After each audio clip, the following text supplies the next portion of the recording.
Hola a todos. Hoy quería explicar rápidamente un tema que es bastante utilizado en Olimpiadas Matemáticas y que en muchos casos no se explica en la secundaria. No es totalmente necesario saberlo para resolver muchos problemas, pero les puedo asegurar que una vez que se comienza a entender, se puede usar bastante y te ayuda a explicar más fácilmente y de forma más acotada tus resoluciones. Este tema es la congruencia de enteros. Como aclaración antes de empezar, en este tema vamos a usar siempre únicamente números enteros. Bueno, una cosa que se hace mucho en problemas de divisibilidad es, por ejemplo, buscar múltiplos de un número. Por ejemplo, buscamos los múltiplos de 4 y tenemos el 0, el 4, el 8, el 12, 16 y así infinitamente.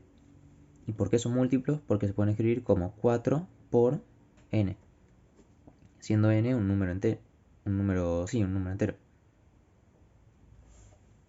Entonces, todos estos números son múltiplos de 4 porque se pueden escribir como un número multiplicado por 4. También porque cuando lo dividimos por 4 tenemos resto 0. O sea, si realizamos la división como veíamos en primaria, por ejemplo, no sé, 64 dividido 4. Vamos haciendo todo así de pasar y que nos vayan bajando todo. Nos queda resto 0 cuando hacemos esta división. ¿Por qué? Porque sería que 64 es igual a 4 por 16 y no le tengo que sumar nada más. Es justamente igual a esa multiplicación. En cambio, si yo hago 65 dividido 4, también me da 16, pero al final tengo resto 1. Entonces, sabemos que los múltiplos de 4 son así porque son iguales a un número multiplicado por 4 o porque cuando lo dividís por 4 tienen resto 0. Y eso es muy usado en Olimpiadas. El problema es que está dejando de lado los números que no son múltiplos de 4 y que también los podemos ver de esta manera. Por ejemplo, podemos ver todos esos números que no son múltiplos de 4. Por ejemplo, miremos el 8, sabemos que es 4 por 2, entonces es un múltiplo de 4. Pero si observamos el 9, también será 4 por 2, pero más 1. O sea, si dividimos al 9 dividido 4, obtenemos resto igual a 1. Si hacemos lo mismo con el 10, obtendremos también que es igual a 2, pero resto 2. 11 dividido 4 nos da resto 3. 12 dividido 4 nos da resto 0, ya que es igual a 3 por 4. Y bueno, si seguimos tenemos el 13 que nos da resto 1 de vuelta, 14 resto 2. O sea, observamos que hay un ciclo que se repite siempre. El 8 tiene resto 1, digo resto 0, ya que es justamente un múltiplo de 4, entonces tiene resto 0, resto 1, 2, 3, 0, 1, 2, 3 y así se repite infinitamente. Entonces podemos pensar que de alguna manera podemos relacionar los números como el 9 y el 13, ya que los dos tienen resto 1 y a la vez, si observamos siempre los números que tienen igual resto, siempre están separados por un múltiplo de 4, en el caso del 4. Por ejemplo, 9, 13, 17, 21, siempre le sumo de a 4 y siempre obtengo números con igual resto. El 10 tiene resto 2 y el próximo con resto 2 será el 14, que es 10 más 4. Algo similar también podemos ver en el caso de un reloj con agujas. Por ejemplo, el reloj está dividido en 12 secciones.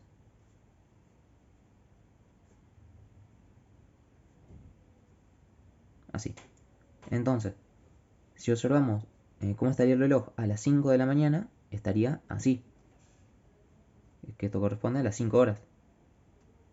Sin embargo, si observamos a las 17 horas, va a ser lo mismo. Las 17 horas corresponden a la misma posición de la aguja que las 5 horas, aunque son números distintos, no es lo mismo 5 y 17. Pero ambos corresponden a la misma posición. Entonces también podemos pensar que hay algún tipo de relación entre el 5 y el 17.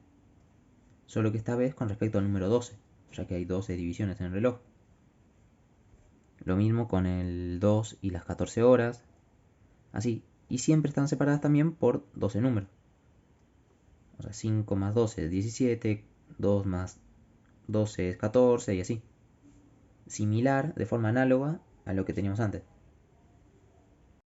Y así llegamos a la definición formal de lo que sería congruencia entre enteros, que dice, tengamos dos enteros cualquiera, a y b, o sea, dos enteros, que no sí o sí tienen que ser positivos, pueden ser negativos también, y un natural m, de tal manera que podemos decir que a es congruente a b módulo m, si y solo si a menos b es divisible por m. O sea, dos números son congruentes con respecto a un tercero, o sea, siempre es con respecto a otro, no se puede decir que dos números son congruentes, siempre es con respecto a otro, como veíamos antes. En el reloj con respecto a 12 y con los múltiplos de 4 con respecto a 4. Si ese número divide a la diferencia entre ambos, que es muy similar a lo que veíamos antes, que siempre se sumaba de a 12 o se sumaba de a 4. Esto también es análogo a decir que a y b tienen igual resto en la división por m.